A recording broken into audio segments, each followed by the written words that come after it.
कुल्टी में अवैध तरीका से दिया जा रहा पानी का house connection minus Asansol corporation के विपक्ष तथा भाजपा के नेत्री चैताली तिवारी। कुल्टी विधानसभा क्षेत्र के नियामतपुर केंद्रीय भाजपा कार्यालय में आसनसोल नगर निगम के भाजपा पार्षद और नेता प्रतिपक्ष चैताली तिवारी ने एक संवाददाता सम्मेलन किया। उन्होंने आसनसोल नगर निगम में जल योजना सहित विभिन्न मुद्दों पर भ्रष्टाचार का आरोप लगाया। चैताली तिवारी ने कहा कि इससे पहले आसनसोल नगर निगम में जो बोर्ड था उसने कुल्टी में अमृत योजना के तहत हर घर में पानी पहुंचाने का कार्य शुरू करवाया था। तत्कालीन मेयर जितेंद्र तिवारी के नेतृत्व में यह काम बड़े जोर शोर से शुरू भी हुआ था। उसके बाद उनके त्यागपत्र देने के उपरांत ये काम रुक गया है और आज हालात ये हो गई है कि पाइपलाइन बिछाने के लिए जो पाइप ले गए हैं उनकी भी चोरी हो रही है। वहीं संवाददाता सम्मेलन में मौजूद अन्य भाजपा नेताओं ने कहा कि जब जितेंद्र तिवारी मेयर थे तब उन्होंने ये नियम बनाया था कि आसनसोल नगर निगम क्षेत्र में जिन लोगों के कच्चे मकान हैं उनको सिर्फ 500 रुपया में और जिनके पक्के मकान हैं उनको 3000 रुपया में हाउस कनेक्शन दिया जाएगा। लेकिन आज हालत ये हो गई है कि आसनसोल नगर निगम 11,000 रुपए मांग कर रहा है, जबकि अमृत योजना के तहत कोई नगर पालिका ये राशि नहीं मांग सकती। इतना ही नहीं, उन्होंने आरोप लगाया कि कुल्टी इलाके में स्थानीय टीएमसी नेताओं के प्रभाव से अगर कोई सिर्फ 5,000 रुपया देता है तो उसके घर में भी अवैध तरीके से हाउस कनेक्शन जोड़ दिया जा रहा है। इन नेताओं का साफ कहना था कि बंगाल में जब भाजपा की सरकार बनेगी तब इन अवैध कनेक्शन पर उचित कार्रवाई की जाएगी। देश भाई সবাইকে আমার হ্যাপি নিউ ইয়ার এবং আমাদের যারা নেতৃবৃন্দ সিনিয়র নেতৃবৃন্দ থেকে নিয়ে আমাদের বিজেপি পরিবার যারা রয়েছে কুল্টিবাসী এবং আসানসোলবাসী পশ্চিম বর্ধমানের সকলকে আমার হ্যাপি নিউ ইয়ার। আজ আপনাদেরকে অনেক দুঃখের সঙ্গে বলবার জন্য আজ আপনাদেরকে ডাকা হয়েছে যে কর্পোরেশন আমাদের এই আসানসোল কর্পোরেশন এখনকার যে কর্পোরেশন সেই কর্পোরেশনের মধ্যে যে কত রকমের দুর্নীতি হচ্ছে তার একটা উদাহরণ আজকে আপনাদের কাছে আমরা তুলে ধরতে চাই। কুল্টি জল প্রকল্প আপনারা জানেন যে কুল্টি জল প্রকল্প গত বোর্ডে প্রথম স্যাংশন হয়েছিল যে অমৃত প্রকল্পের একটা ফেজ 1 ফেজ 2 তে অমৃত 1 এর তার জন্য 143 কোটি টাকা এসেছিল ফেজ 1 এ এবং ফেজ 2 তে এসেছিল 82 কোটি টাকা 82 কোটি টাকা। 75% কাজ আমাদের কেন্দ্রীয় সরকারের আমাদের যশস্বী প্রধানমন্ত্রী যেই টাকা পাঠিয়েছিলেন কেন্দ্রীয় সরকারের ফান্ড থেকে এই কুল্টিবাসীর জল প্রকল্পের জলের সমস্যা মেটাবার জন্য তার মধ্যে 75% কাজ আপনারা সকলে জানেন যে গত বোর্ড করেছিলেন। 25% কাজ শুধুমাত্র বাকি ছিল এবং আমাদের অমৃত 2 এর জন্য আবার 142 কোটি টাকা এসছে। মানে ধরে দেখুন গতবারে যে বোর্ড ছিল তাতে 225 কোটি টাকার সঙ্গে এখন আবার 142 কোটি টাকা। টোটাল আমাদের 48,000 কুল্টিবাসীর ঘরের জন্য প্রত্যেকটি ঘরে লাইন দেওয়ার কথা ছিল। তো 25% কাজ ওনারা করতে পারলেন না। এটা কি ধরে নেব আমরা? এটা কি দক্ষতার অভাব? আমার তো মনে হয় বা আমাদের সকল কাউন্সিলর এবং সকল সিনিয়র দাদা সকলের কথাই বলছি কুল্টিবাসী সকলের আমাদের একটাই বক্তব্য যে এটা নিশ্চয়ই দক্ষতার অভাব। আর আরেকটা জিনিসও আমাদের কাছে ওইখানকার যারা কাজে যুক্ত ছিলেন ঠিকাদার থেকে নিয়ে শ্রমিক থেকে নিয়ে সকলের নাকি পেমেন্ট করা হয়নি। তাদের বক্তব্য হচ্ছে যে কেন্দ্রীয় সরকার যে জল প্রকল্পের টাকা দিয়েছিলেন সেই টাকাটা নাকি অন্য খাতে খরচা হয়েছে। তো আমরা ছেড়ে দেব না। আমাদের কুল্টিবাসী আমাদের সকলে আমাদের পরিবার এবং তাদের রক্ষণাবেক্ষণের বা তাদের ভালো রাখার দায়িত্ব আমাদের সকলের। যদি এই রাজ্য সরকার এতে ব্যর্থ থাকেন তাহলে তো আমাদেরকে এটার জন্য আন্দোলনে নামতেই হবে এবং আমরা স্থির সিদ্ধান্তে নেমেছি আমাদের যত কর্পোরেশনের কাউন্সিলর থেকে নিয়ে এবং সকলে মিলে আমরা কুল্টিবাসী সকলে মিলে আমরা এরপর বৃহত্তর আন্দোলনে কিন্তু নামতে বাধ্য হব। আজ আপনাদের কাছে এইটুকুই জানাবার জন্য আমি আজ আপনাদেরকে বলেছি যে একটু আপনারা সহযোগিতা করুন এবং আপনারা প্রত্যেকটা কুল্টিবাসীর কাছে যাতে জল পৌঁছে দিতে পারি আমরা তার ব্যবস্থা করুন। আপনারা জানেন যে গত কয়েকদিন আগে কোনো পাইপলাইনও চুরি হয়ে যাচ্ছে।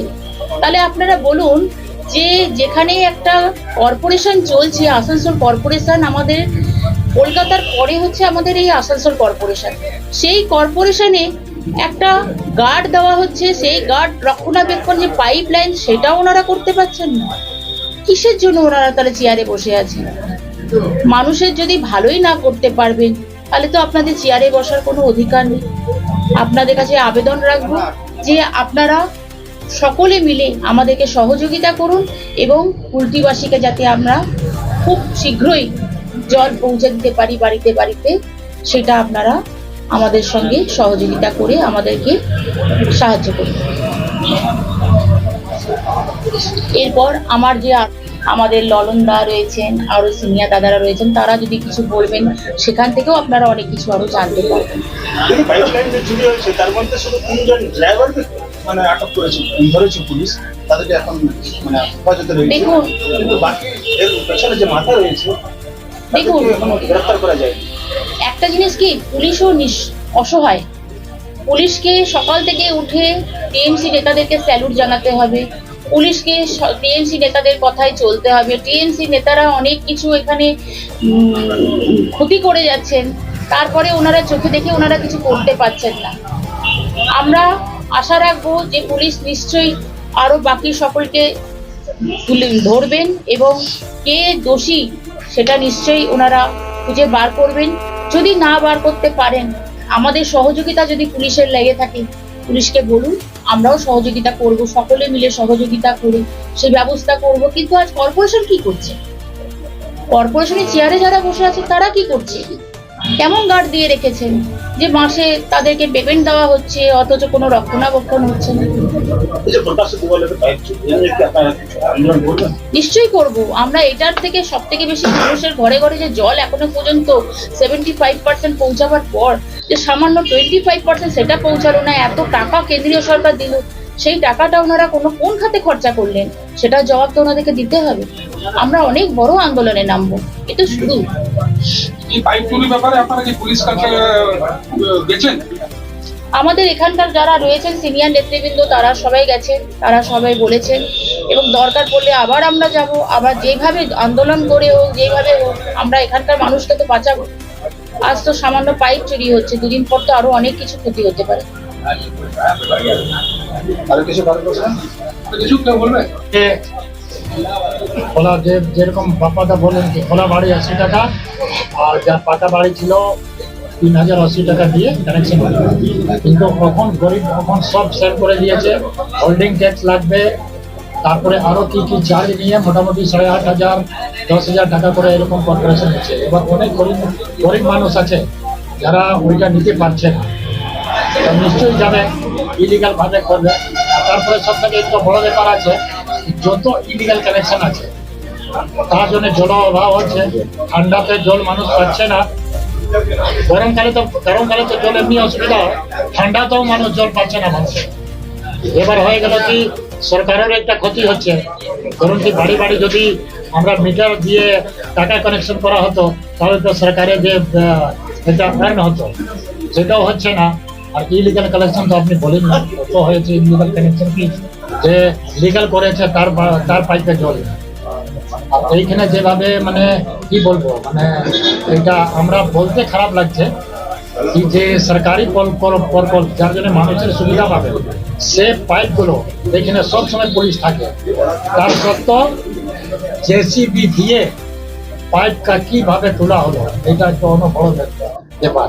ড্রাইভার ধরা পড়েছে, ধরা পড়েছে, লেকিন যে মাথাটা আছে কার মারফতে এইটা হয়েছে সেইটা কোনো পুলিশ ধরতে পারে না, ধরতে পারবো না। অনেক বড় বড় কাণ্ড হচ্ছে, পুলিশ ধরতে পারছে না, এটাও ধরতে পারবে না। ড্রাইভার রেখে দিয়ে একটা কেস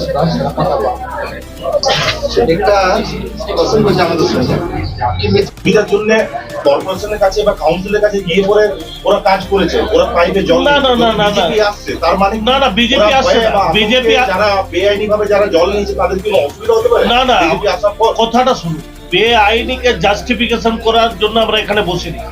কর্পোরেশনে জিতেন্দ্র তেওয়ারি মহাশয় ওপেনলি কানেকশনের জন্য পাড়ায় পাড়ায় টিম বসিয়েছিলেন যে যাদের টালির বাড়ি তাদের 50 টাকা হোল্ডিং ট্যাক্স করে জলের কানেকশন হতো এবং যাদের পাকা বাড়ি তাদের 3000 টাকায় কানেকশন হতো। সেই টাইমে যে সমস্ত মানুষ করেনি এখন বর্তমানে যখন তারা কর্পোরেশনে কানেকশনের জন্য যাচ্ছে, তাদের কাছে 11,000 টাকা ডিমান্ড করা হচ্ছে, যেখানে অমৃত প্রজেক্টে এই টাকা নেওয়ার কথা নয়। কানেকশনটা এখানে সৃষ্টি করা হয়েছে তৃণমূল কর্পোরেশন থেকে, এলাকার তৃণমূলের নেতার কাছে পাঠানো হচ্ছে যে 5,000 টাকা তাকে দাও। মানুষ সুবিধার জন্য সব জায়গায় যায়। মানুষ দেখছে আমি 11,000 টাকা দেওয়ার থেকে 5,000 অমুক নেতাকে দিলে আমার হাউস কানেকশন হয়ে যাবে, সেই হাউস কানেকশন তারা নিচ্ছে। আমাদের অবজেকশনটা হচ্ছে রাইজিং বেল থেকে যে কানেকশন গুলো হয়েছে, হাউস কানেকশন হোক, সেগুলোকে প্রপারলি রেগুলারাইজেশন যা করা সেটা আমাদের সরকার করবে, কিন্তু রাইজিং বেল থেকে যারাই কানেকশন নেই তাদের উপর আমাদের সরকার এলে আমরা ব্যবস্থা নেব। নেক্সট যে বোর্ডটা ছিল, যার মেয়র ছিলেন জিতেন্দ্র তিওয়ারি মহাশয়, ওনার টাইমে আমরা পাইপলাইনের কাজ কমপ্লিট করেছিলাম এবং 10% হাউস কানেকশনও আমরা করেছিলাম।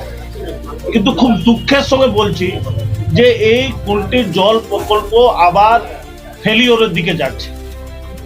কাজ তো ওরা করতে পারছে না, এটা একটা পয়েন্ট। সেকেন্ড পয়েন্ট, আমরা মেয়রকে জানিয়েছিলাম সমস্ত এরিয়ায় তৃণমূল নেতাদের, ছোটখাটো নেতাদের একটা দোকান খুলে বসে আছে। বাই নেম আমরা জানিয়েছিলাম 5,000 টাকা দিলেই ইলিগাল কানেকশন আপনার হয়ে যাবে।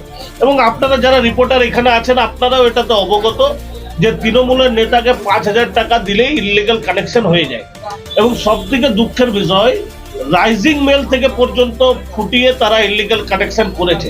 অতএব এই কুলটির জল প্রকল্প কোনো মতেই সাকসেস হবে না। এই যে বর্তমান যে বোর্ড চলছে তার দ্বারা তো কোনো মতেই এই কুলটির জল প্রকল্প সফল হবে না। তার নিয়ে তো আমরা প্রতিবাদ করবই এবং আমরা ওয়েট করছি। আর 2 মাস পর আমাদের সরকার এলে যত ইলিগাল কানেকশন আছে এবং যেগুলো অবৈধভাবে করা হয়েছে সেগুলোর আমরা পুরো ব্যবস্থা নেব।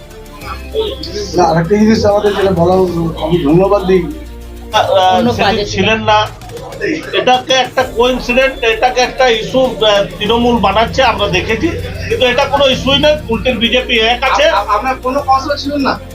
আমাদের 3টে কাউন্সিলরই সেদিন আউট অফ স্টেশন ছিলেন। দিদি কলকাতায় ছিলেন, লালনদা বাইরে গেছিল, ইন্দ্রাণী আসানসোলের বাইরে ছিল এবং আমি পুরীতে ছিলাম। তো না, এটা আমরা তৃণমূলের গৌরব বেনারস গেছিল। গৌরবের যেটা, এটা কনস্টিটিউশন নয়, গৌরব আসানসোলে থাকে। গৌরব শুভেন্দু অধিকারীর প্রোগ্রামে ছিল, ওর যেখানে বিধানসভা উনি ছিলেন।